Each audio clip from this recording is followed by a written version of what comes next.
It was finding things and making something new out of it. It wasn't finding things to make it sound like it sounded. It was finding something and changing it into something new. Years ago, when I first heard Rick Rubin say, it's about finding things and making something new out of it, I didn't fully get it, but something about it stuck with me. Back then, I thought creativity meant pure originality, making something out of nothing. But over the past 6 years of studying people, brands, and businesses, that interpretation slowly started to fall apart. I realized creativity isn't coming up with an original idea. It's the process of taking something familiar and making it feel new. But if original ideas aren't the key, what is? The most creative people follow a 3-step framework, and once you understand it, you'll be able to command creativity at will. To understand how, take a look at this picture of Stephen King. Do you notice anything odd about it? Look a little bit closer. It looks like he's just reading a book at a baseball game, right? Well, that's not all what's going on here. This isn't just a picture of him at the game, it's a snapshot into his creative process. Following one of his creative rules he lives by, consume the same exact amount of time as you create. You have to really do the work. You have to be well read. I don't have any patience with people who say, oh man, I want to be a writer, but I don't have time to read. Well, if you don't have time to read, you can't be a writer. You've got to read just about everything. To be creative, you have to consume, absorb as much information as you can until you hit this exact moment. If you read enough, it will always come to you if you want to be a writer, where you put down some book and say, this really sucks. I can do better than this.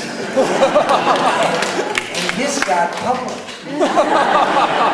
And at the end of the day, your creativity comes down to the quality and variety of what you put in your head. The reason most people struggle is because they're chasing original ideas that don't actually exist instead of feeding their brain the inputs to build something new.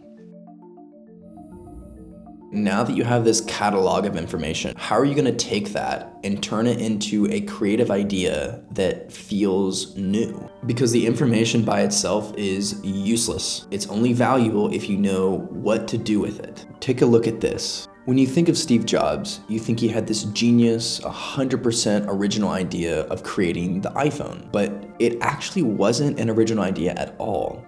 And the reason he was able to create the iPhone was because he consumed information about things that already existed. He studied MP3 players, cell phones, mobile web browsers. He recombined all these elements that he knew and created what we know now as an iPhone. But only because he understood and consumed information about these different components was he able to recombine it into the iPhone.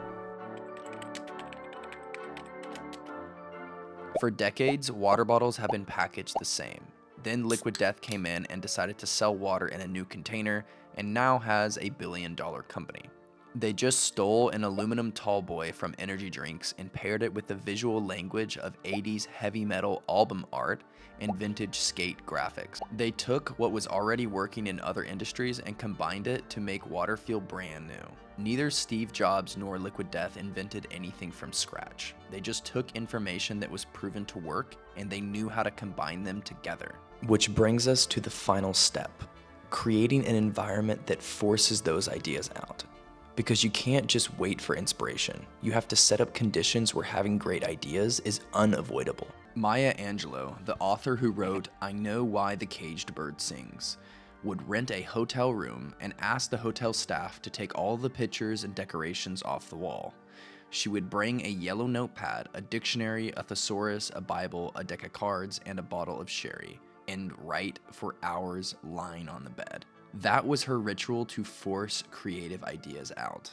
You don't have to rent a hotel and do all that. You just have to create a ritual for yourself based on past experiences where you felt excited and focused. You may have a favorite coffee shop, a favorite park, or a certain place that just puts you in the right headspace. Or you may light a candle. You have a favorite playlist that you put on. The specific ritual doesn't matter. What matters is that it's something that you look forward to and you repeat it every single day. Instead of waiting for inspiration to strike, you train your brain on when inspiration will come. If this changed how you think about creativity and originality, hit the subscribe.